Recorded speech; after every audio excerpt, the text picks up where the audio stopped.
Thank you very much, James. Thank you very much for joining. And I have watched some of your videos. I liked what you say in those videos. I like your approach. I like what you describe and how you describe it. And I think you have put a lot of work in those videos, those animations. Even your article I found very good. So thanks again, and I will, in a minute or so, I will give you a chance to introduce yourself and talk a little bit about yourself, your background, your website, some introduction like your basic message, basic teaching, even if it's not a teaching, just like basic theory. And I was going to say something else, but I forgot. So now I will let you speak. Thank you, Arvind. Thanks for having me. Thanks for all your wonderful comments too about some of the works that I've done. My background mostly is in yoga. I started yoga practice just simply out of curiosity and wanted to do something that was different. And the particular yoga was Iyengar yoga, which is, the hallmark of it is precision, so it's very technical. And I enjoyed that and did that for about 15 years and had the opportunity to study with BKS Iyengar and with the Iyengar family and with many Iyengar yoga teachers in different locations, you know, largely in North America, but also in India. It was very beneficial to be exposed to Iyengar yoga, and along in that process, I connected with the works of Jiddu Krishnamurti and started to ask some deeper questions, and I wasn't getting answers via the yoga approach that I was doing. So I started looking around, and through some friends and through an article in the Yoga Journal, I discovered John Klein. And the instant I met John Klein, without actually teaching me anything, all of my questions fell away, and there was a certain shift in understanding just by being around him. I had studied and read many things before I met John Klein, but he was a living representation of all those works. And so I got to see, here's a human being who lives this particular way. And so just being in his presence was largely the teaching for me. And like you said, I don't necessarily have a teaching myself. There's an understanding that I speak about, which is the understanding of non-duality. And so in that sense, it does fit under the general umbrella of Advaita. And like everybody else, it's my particular understanding of non-duality. And naturally, it affects whatever I say and do. And it's the guideline for how I approach life. If it can be condensed in a few sentences, the general approach is that the problem is self-ignorance, and the solution is self-knowledge. And when I say self-knowledge, I'm not talking about the knowledge associated with science or studying a language. It is a kind of knowing, but it's the knowing that's based on insight, wisdom, clarity. It's not something that can be really intellectualized or conceptualized. So we do speak around it, and we do talk about the understanding of a way of being that is non-duality. And because you really can't speak about it, we do the best we can to approach it via metaphor. And if there is a definitive quality to the general approach, it is mostly that we state what you're not.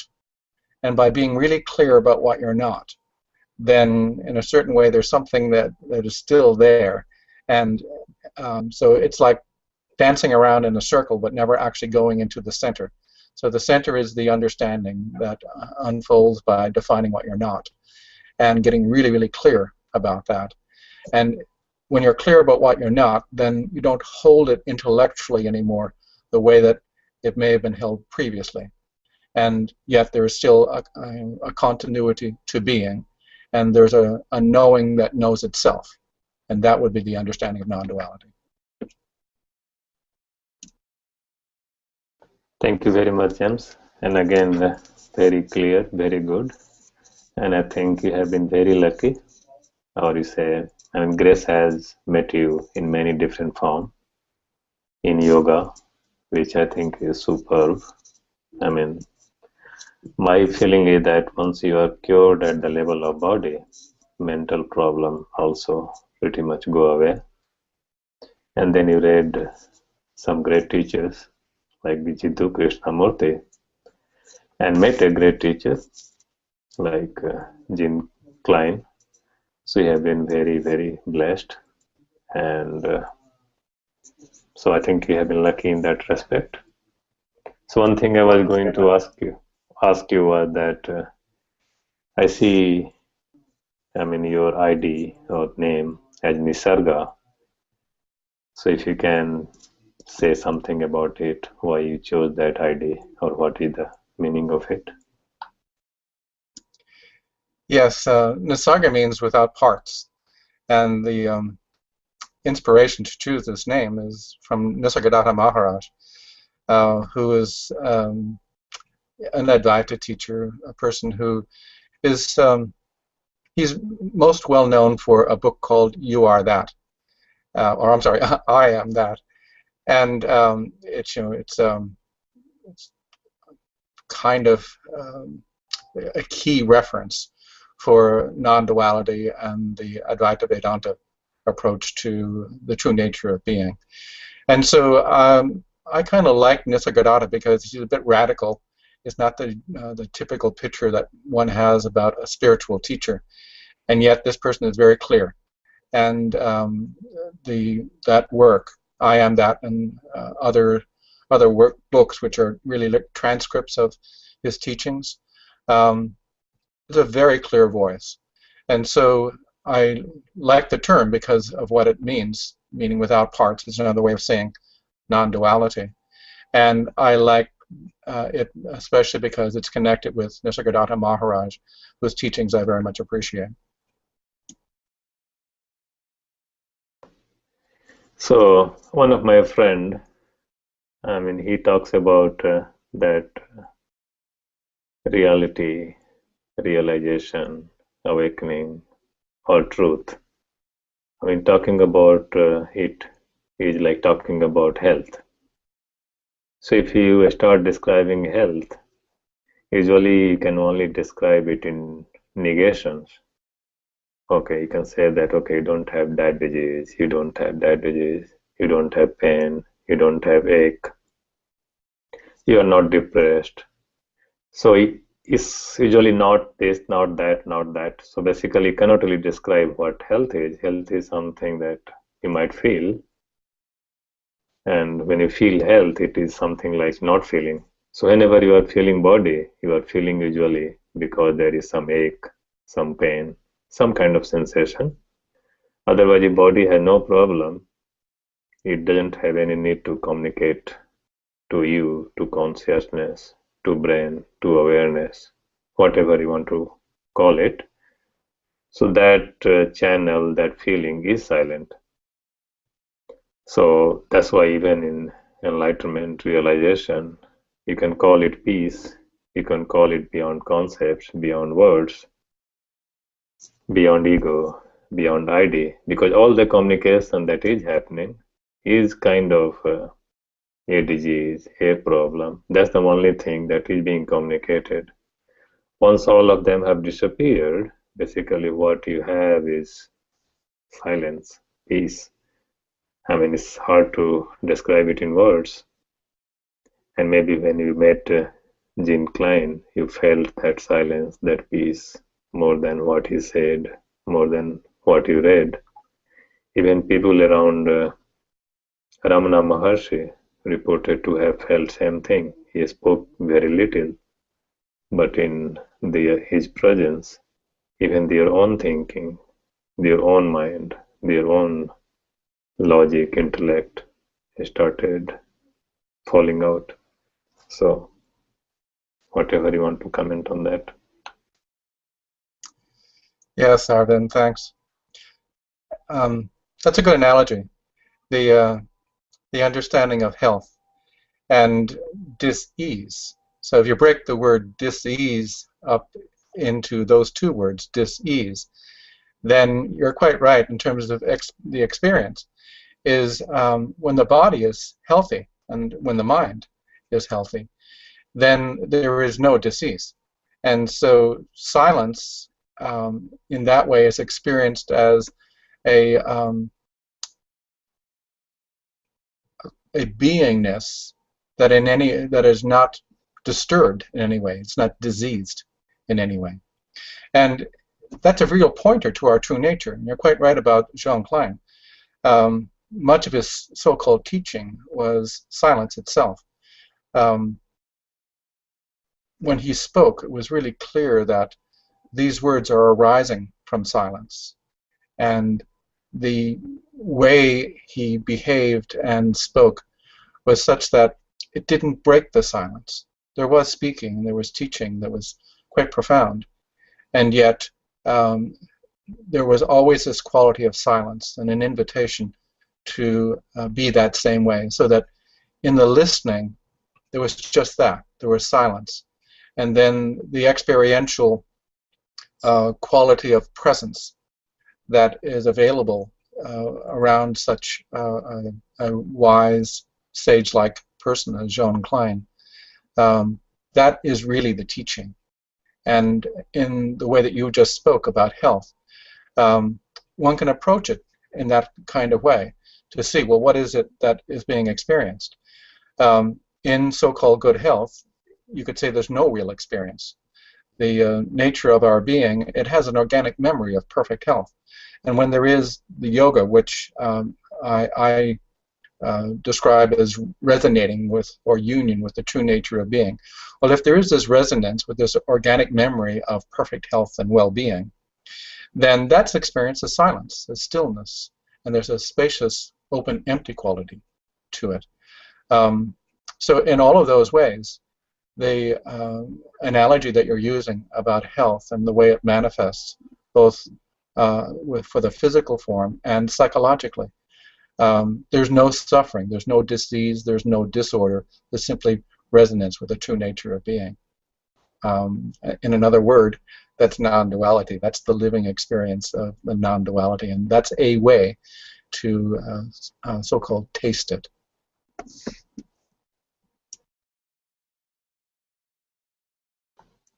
Thanks again. So I have like 3 questions, 3 comments. So I will ask them now before I forget. Okay. So the first question was that so you have been doing yoga for a few years. So if you can describe how this has impacted your health, your physical being, and if you still experience those physical health benefit, that was one thing. A second thing, I am guessing that you must have had some so-called awakening, realization, enlightenment experience. I mean, any experience which is a kind of like out of ordinary. You can name it anything you want, a special, something that is unexpected. So if you can describe it a little. And the third question was related to non-duality. So non-duality is a very, very popular term today in a spiritual realm. A lot of people talk about it, but I think different people mean slightly different thing about it. So if you can talk about your perspective, what do you mean by this word? So these are 3 questions. I know it might take some time to go over them. So I'll mute myself and I'll let you speak.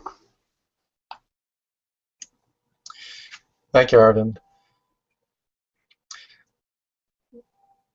Yes, my practice of yoga, it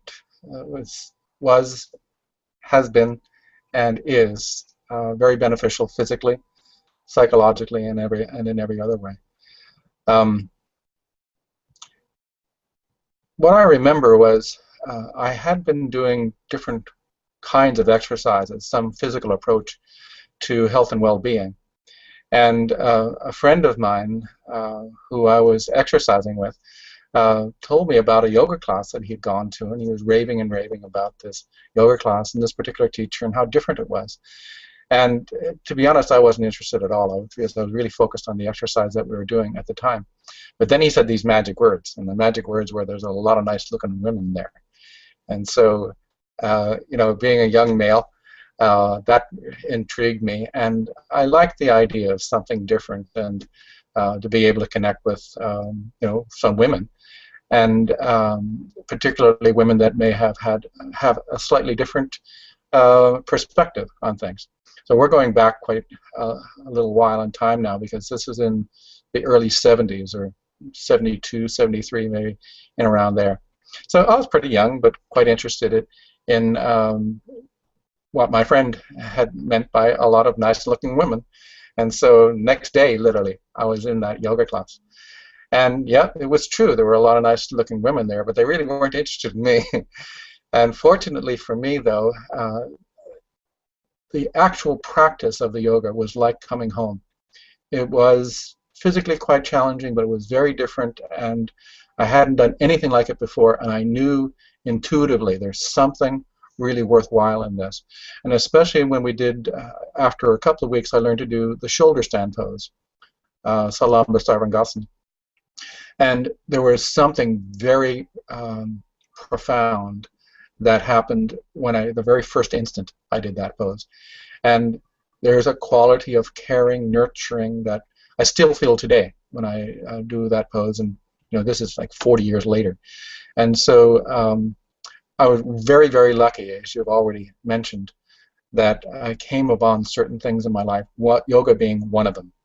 And very quickly, although I kind of came in the back door for the purposes of why I started there originally, I very quickly became very interested in what yoga is really all about. And that's where I started reading all those books that are typical of somebody seeking to find deeper answers to the profound questions of life. So I read every yoga book I could find, and started, you know, exploring deeply and practicing daily yoga from a relatively early age. And so very fortunate that the activity happened in the way it did for me, because it certainly took care of my health and was a doorway to well-being. And it allowed me to ask some really good questions. I had some questions, the general questions of life, but I started to ask some deeper questions as I started to understand things a little bit more.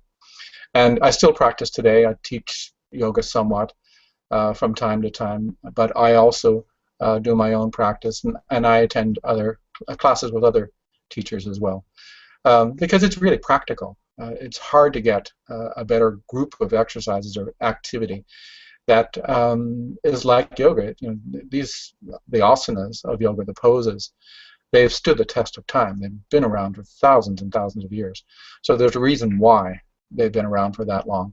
And I'm living proof of someone who's benefited very much from this particular practice, physically, psychologically, and in all kinds of other ways that, you know, are too numerous to mention. Did I have any actual enlightening experiences or awakening experiences? You know, I've had moments, but I never had any kind of like earth-shattering epiphany that my life has altered from that moment on. It's been kind of like a very gradual process for me of kind of easing into these things. There were definitely moments where, you know, there was some kind of profound insight, and then later I get a little bit more clear with this, and then maybe another insight, and things of that nature. But there were a couple of things, and they were like meeting Jean Klein, because I had a lot of questions prior to meeting him, but just the quality of being around him, every question I had just simply fell away. And I was happy for no reason whatsoever. It was just simply there, just being around him. And so at the time, I wasn't even thinking about it. I have to think about it now, or I thought about it after the fact to be able to say, "Oh, that guy's my teacher." But when I was around him, there was no thoughts at all. There was just simply being, and this feeling of uncaused joy just to be around such a person. Earlier in my life, I had similar kind of things. In a sense, and that is associated with my grandmother, my father's mother. This woman loved me unconditionally. It's just, again, I've had lots of blessings in my life, and this is one of the better ones. She's just simply behaved as I just described.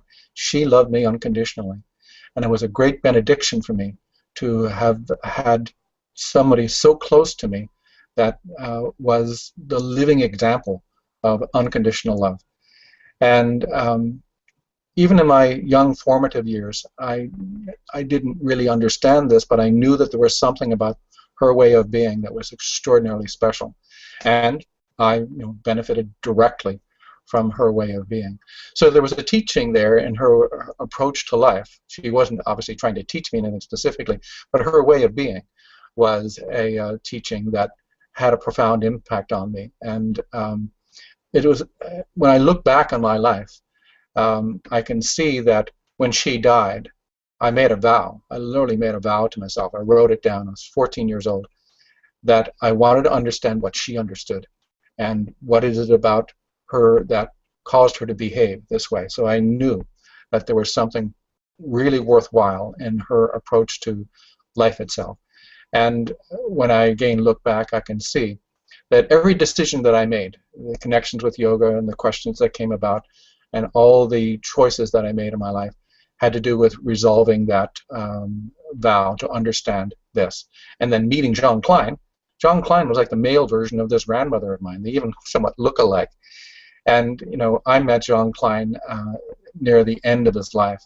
Here is this fully mature human being who appeared like this very loving, very caring, grandfather-like fellow. And to me, he would be the male equivalent of my grandmother. And the feeling space around him was identical.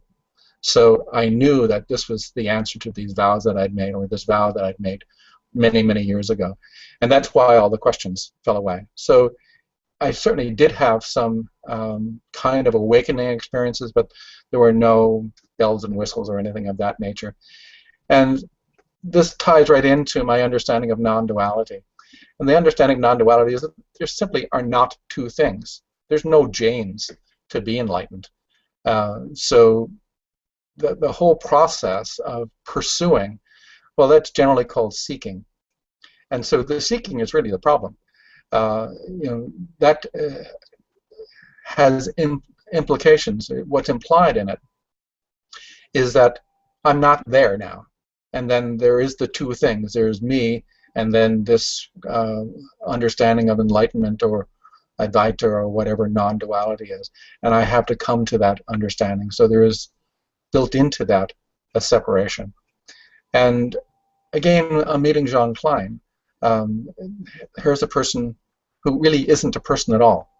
There is a quality of communication and things that took place, and you could say, okay, there's a physical form there that we label John Klein, and he would acknowledge that, functionally, that there is this form and there is your form, and on the very superficial level they appear to be separate, and it's just that, an appearance.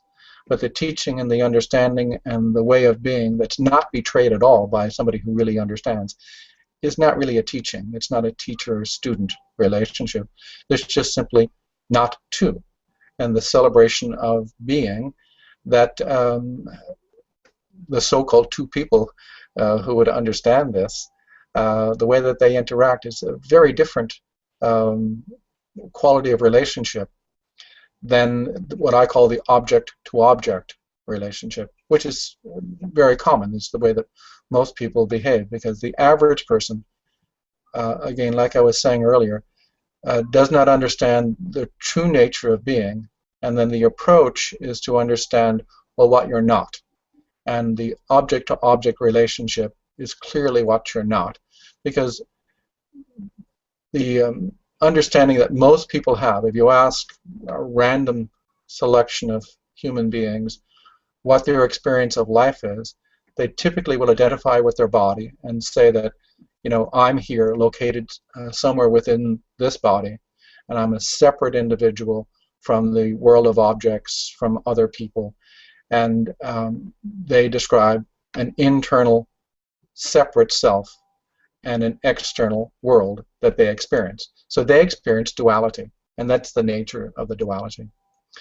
Non-duality, it's speaking about the unspeakable, so we give a label to the true nature of being as non-duality. And I speak about it metaphorically, like a coin. And it's a coin that has only one side. And so that one side is, or the one-sided coin, is a metaphor for non-duality.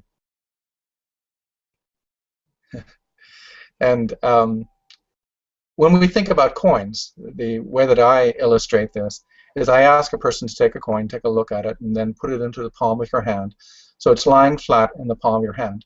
And then without referring to memory or whatever you know about coins, just to simply be with this experience and see that the coin resting in the palm of your hand, you can only see one side. Now, even if you have no real knowledge of coins, you do have knowledge of forms, the way that things show up in time and space. And so you could intuitively guess that there is a second side without having to turn the coin over. That second side is unseen. And the way to understand non-duality is just very much like that. It's that unseen side. Now, that unseen side, not only is it unseen, it's not a thing. We would typically say it's nothing. And that's the nature of non-duality. It's not a thing, but in a certain way, that coin, with a coin that has two sides, the one side somehow makes the other side possible. And in the non-duality coin, in that metaphor, in that example, the side, which is nothing, in a certain way, provides space for all things. And if I allow my mind to be silent, or each of us allow our mind to be silent for a time, there's no discontinuity to being, and yet there is being. So a fundamental truth is that even though I can't explain what you truly are, I can't really explain non-duality, the experience of being itself is self-evident. I may not be able to say what you are, but you can clearly see for yourself that you are. And we speak of that as being, and the key to that word is the ending, ing. So it's active, it's alive, and that's clearly felt. In a very similar way, when we are looking at that coin that I was just illustrating, the non-duality coin, this side, the realm of time and space, there are all these forms that are here. So that's like the visible side of the coin. The invisible side of the coin is no thing. And when you look at the word thing, it has the same ending. It's spelled T-H-I-N-G. And so that implies an activity. And we do see this, that even when the mind is silent, there is thinking, feeling, sensing, perceiving. It's alive, active. So that's the nature of being, is that whatever we are, it is clear that it expresses itself. That's an activity. So what we are is something which is alive, active. That's a quality of it. In fact, that's its essential quality, is that it expresses itself. So it's nothing, yet it is expressing itself. And the forms that we see are its expression. So another way of saying non-duality in terms of the experience of being when the mind is silent, it's clear that we're aware. There is this awareness. We have different forms that the thinking mind describes as thinking, feeling, sensing, touching, all the things that we're doing, breathing. So Each of those experiences are forms of being aware, seeing, touching, tasting, those qualities. They're different ways that we are aware. And so this awareing is the nature of being. We're simply aware. And that activity in form is this human body, this brain, this mind. So clearly that's what it is. That's what it's made up out of. What it's made out of. It's made out of awareness, and it is self-evident that it manifests in these different ways, smelling, touching, tasting, etc. So the understanding of non-duality is very much like that coin that is one-sided. There really aren't two sides, because the side that is not visible really is not a thing. It's not something which is in the realm of form. So time and space do not apply to that so-called side of the coin.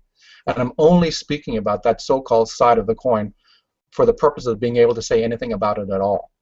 There really is no such thing as two sides. So that person that I just spoke about earlier, when you do that survey and take a cross-section of people, and I speak with that person who has this understanding, I'm this inside separate self, and I experience an outside world.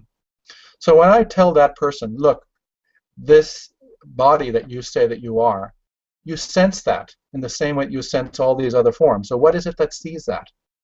And that's a very good question to ask such a person. What is the actual seeing itself that sees your body, that can see your thoughts, that can be aware that you're having some kind of an emotional experience? That itself is very much like the experience of this non-duality coin. That what that person is seeing are all the forms, and that which is seeing is not a thing, and it's what I'm calling non-duality. So this can be communicated in this kind of way through this metaphor, and particularly through the experience of asking a person to explore in these ways and to just simply be honest with what they're experiencing. The outcome of such investigation is that they discover that this whole thing about who I thought I was is just that. It's something that was mentally generated. It's an idea that was formed based on conditioning, the conditioning of parents who gave you a name and then taught you to respond to that name, and even praised you when you responded to the name. Then they teach you about your form, your body. And again, they praise you when you so-called get it right. Your siblings, your teachers, society are all accomplices in this conditioning process. They teach you to have this mental understanding of who and what you are, and then to act from there.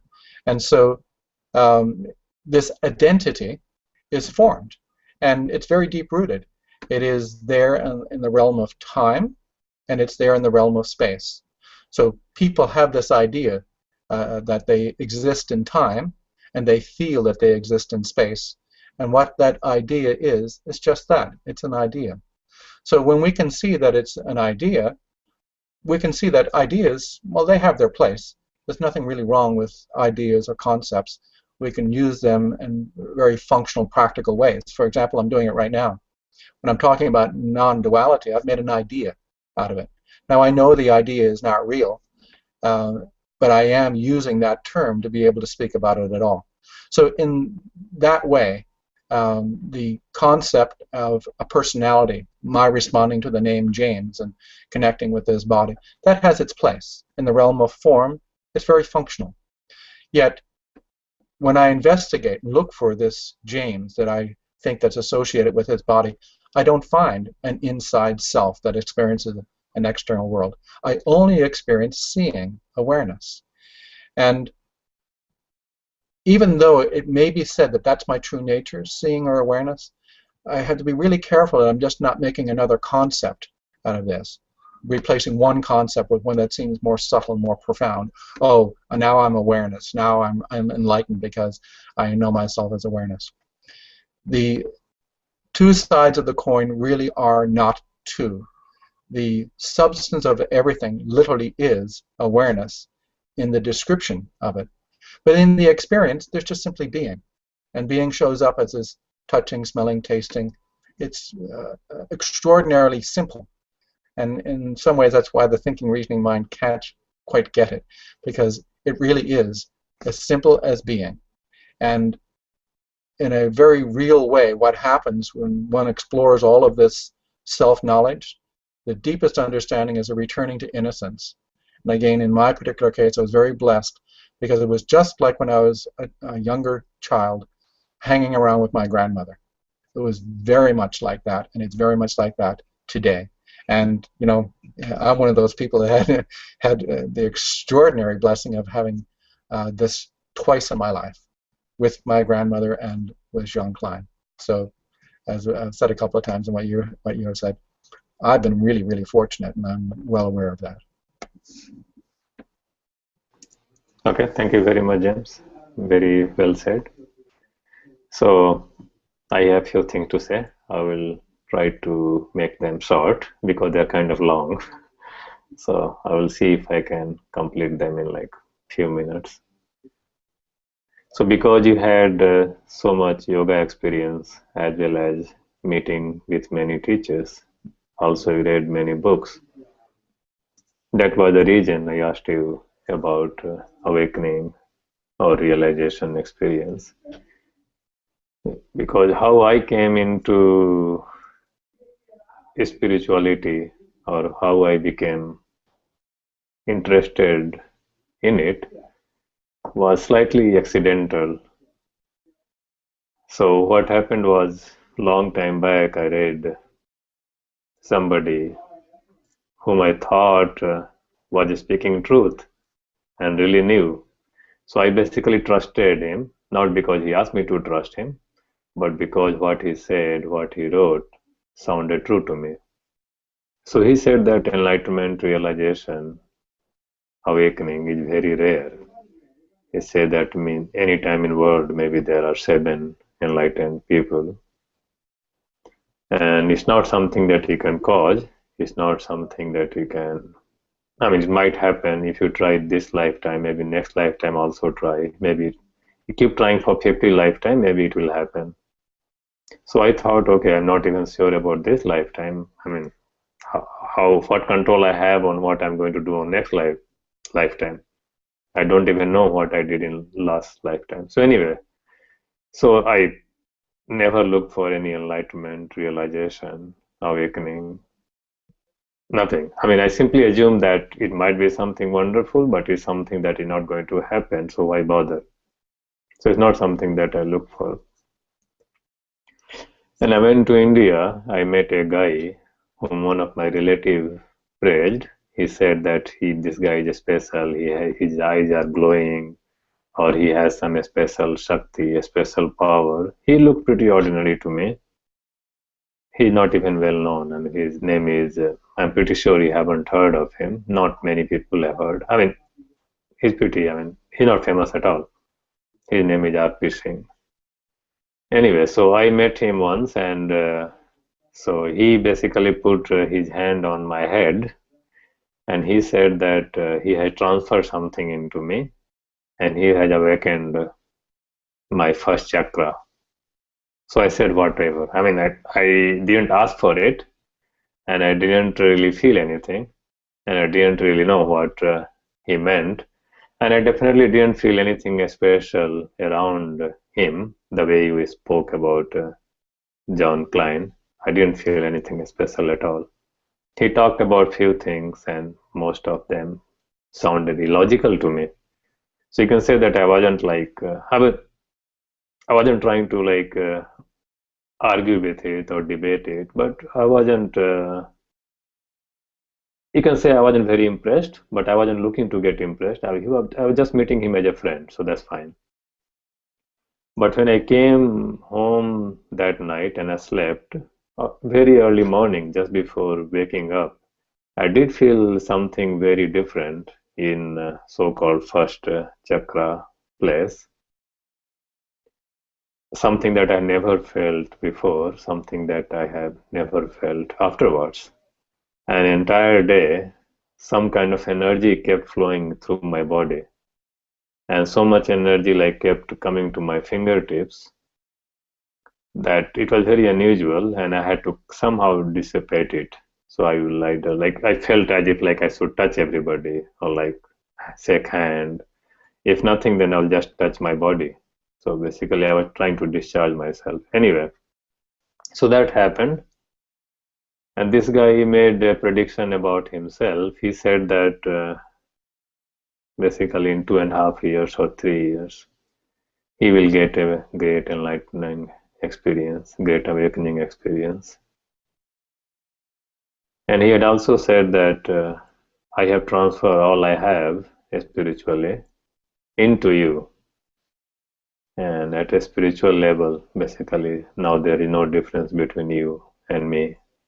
So again, my approach was whatever. I mean, I didn't try to argue with it, debate it. I hadn't asked for it. So anyway, so I came here to USA and I just continued my normal life. Nothing special, nothing had changed. And one day I had some kind of ache, some kind of pain. And this was kind of strange. Strange in the sense like I couldn't know why it was happening, what it was. So sometimes I will feel it in one part, sometime in another part, sometime in my teeth. I thought, I don't know what it is. So, I mean, they know way. I don't even understand it, so they know way I can cure it. So why bother? So I just went to sleep.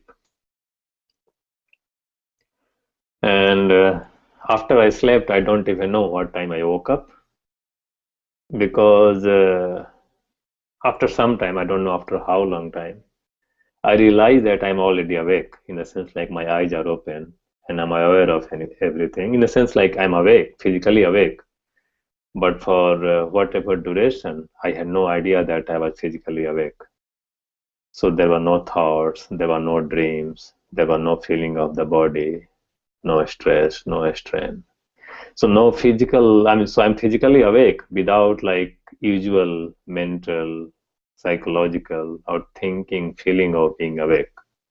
And I was literally stunned. I didn't know what had happened and I didn't have anybody to talk to. I didn't understand.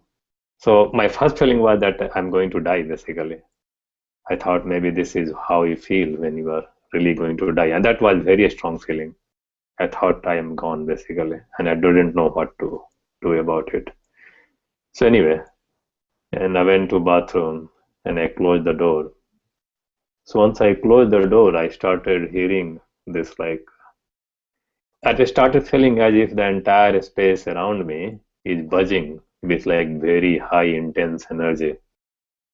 As if somehow I was aware of, directly aware of so-called dark energy, so-called dark matter, or as if I was hearing like I mean, subatomic particles inside atom go very fast and very rapid. I thought like this space, this emptiness is just an illusion. This is like really, really very vibrant, very dynamic. And I don't know what to say. It's like I am in the middle of some like very bubbling energy that is just bursting. And it was kind of scary. So I was afraid to close my eyes because when I close my eyes and I hear this, I think, what the hell is happening? So I open my eyes, at least I see that everything. I see the toilet seat, I see the bathroom, I see everything. So I know, okay, somehow I'm feeling this, but at least, I mean, this is, I don't know why I'm feeling that, but in reality, nothing has changed. Still, I have my body, still there is bathroom and everything.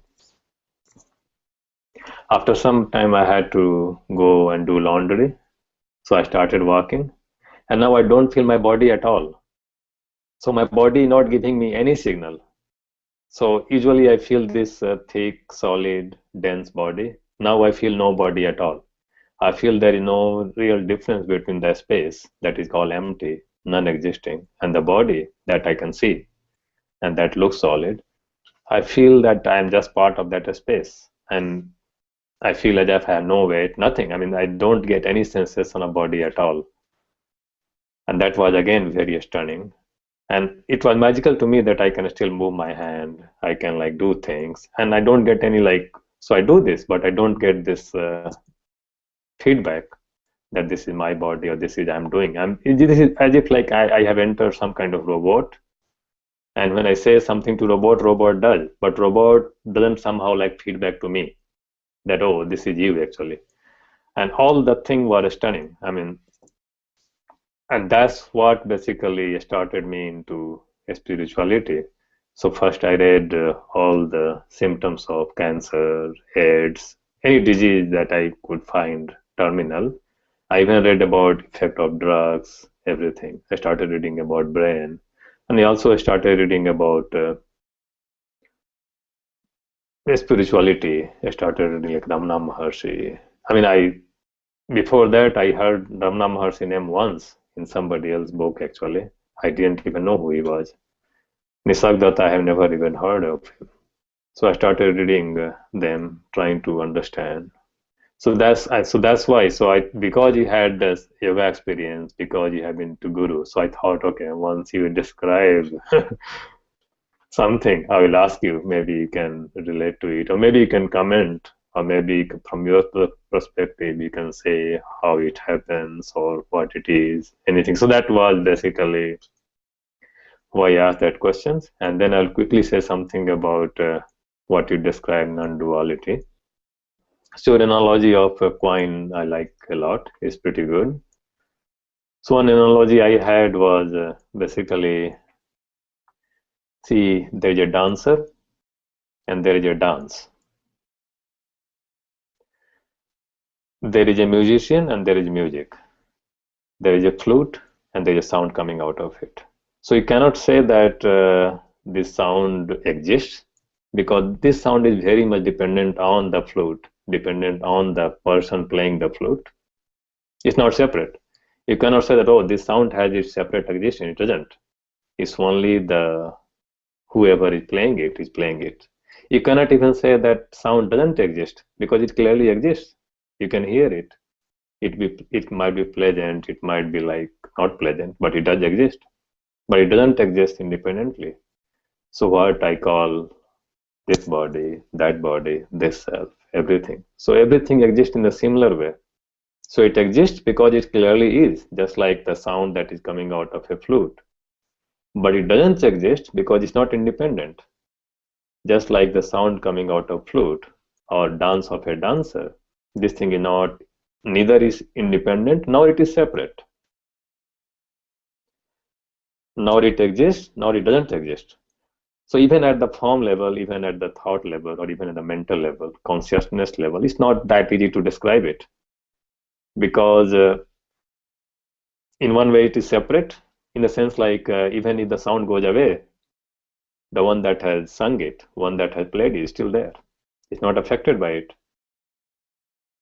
So it's not really separate, yet it is at some level separate, because sound can go away, sound can stop, singer can still be there, dance can stop, dancer can still be there. So same way this reality, whatever we call it, God, Allah, Tao, Buddha, nature, emptiness, before Big Bang, absolute, is unseen.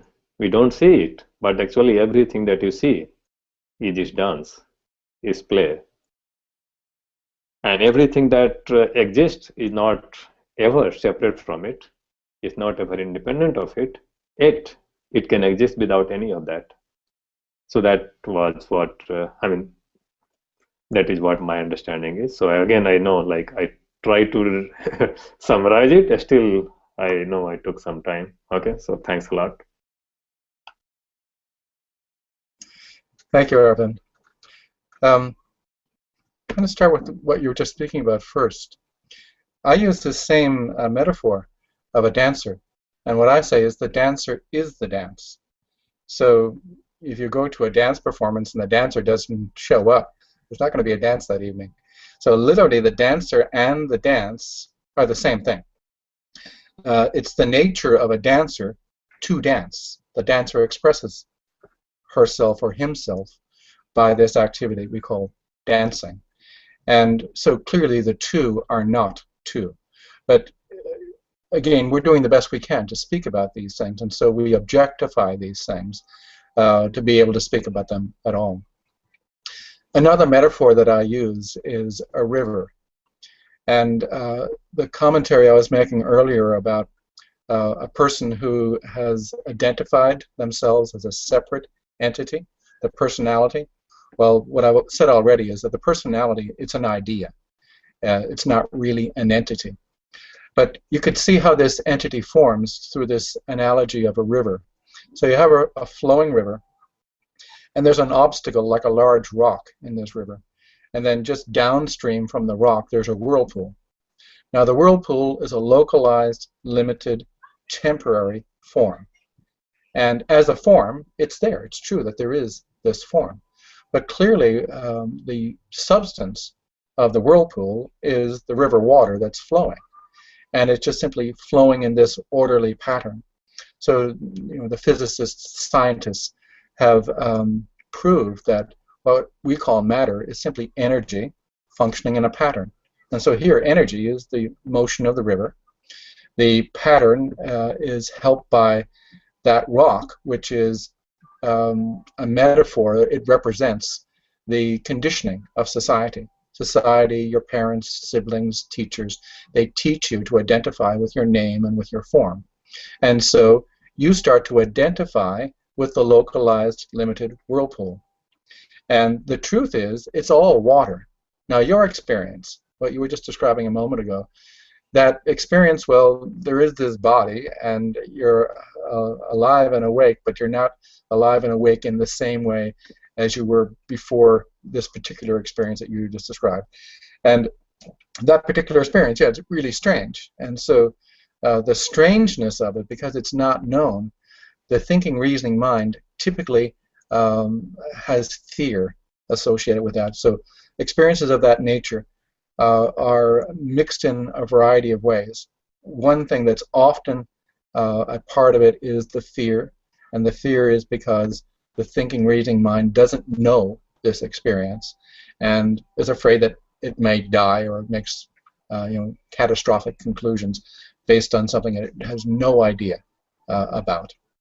But if you go back to the analogy of the river that is simply water that's flowing, and the localized form of the whirlpool, well, the identification of the localized form of the whirlpool, that's the identification of identifying as a limited, localized form, the personality. It's possible to relax that understanding and to not function from that localized, limited way. And then the experience is more global. The form is still there, like you were saying, your body was still there. But the experience of being more globally the entire river and its flow, everything is there, and all is available to you. And I won't go too far into this, but if you expand the metaphor somewhat, there can be many, many other whirlpools in this river. And if the identification is not the localized, limited, but more the global, then not only do you have an experience that there's an awareness of that form, but you don't really identify with the localized form, but you can also connect with other forms. And in a certain way, this would explain, what are called psychic experiences like clairvoyance and telepathy and things of that nature, because everything is connected to that one source, the river. And there are many, many, there's as many whirlpools as there are objects in what we call time and space. So the way I understand the experience that you had, that you described, regardless of how it came about, through that shakti or the touch of that person, is one way that those things can be awakened. But regardless of how it came about, the understanding of the true nature of being is very much like that. It's no longer limited and localized or temporary. There's a global quality to it, like the river itself and the flowing motion of all of the things that are experienced in the realm of form. All of that is there. The thing that is absent is the identification in the limited, localized way. And so for the limited, localized mind, the thinking, reasoning mind, this is very strange. And it can be quite scary because it simply does not know this. It's entered into something which is, the river is really knowing itself. It is actually that quality of presence that, you use the words like Allah, the Tao, God, consciousness, or whatever the label is for it. When people who speak about such things, they talk about the omnipotent, omniscient qualities of that quality of being that those words point to. So there is a so-called experience, and then what happens is that the thinking, reasoning mind is trying to figure this out. And so in the same way that in the awkwardness of the way we're speaking about non-duality, there's the awkwardness of having had an experience of this nature, and then after the fact attempting to explain it. And we have this awkwardness of language, and the limitations of language are the tools that we use to explain such things. I would say that it's a benediction. It's a grace that you've had such an experience, and that the way I was speaking earlier, and you've obviously come to some kind of terms and understanding with this, because you come back in a certain way to be able to function and do our everyday lives. So the nature of it is a resting in awareness and understanding that the world of form is still there, and that we function in this particular way. But the true understanding of non-duality would be said more like, well, that world of form is me. And what I was thinking before as so-called being external or outside of me, everything in this understanding is included. So it doesn't deny the functionality of responding to my name and my form and doing like a job, for example.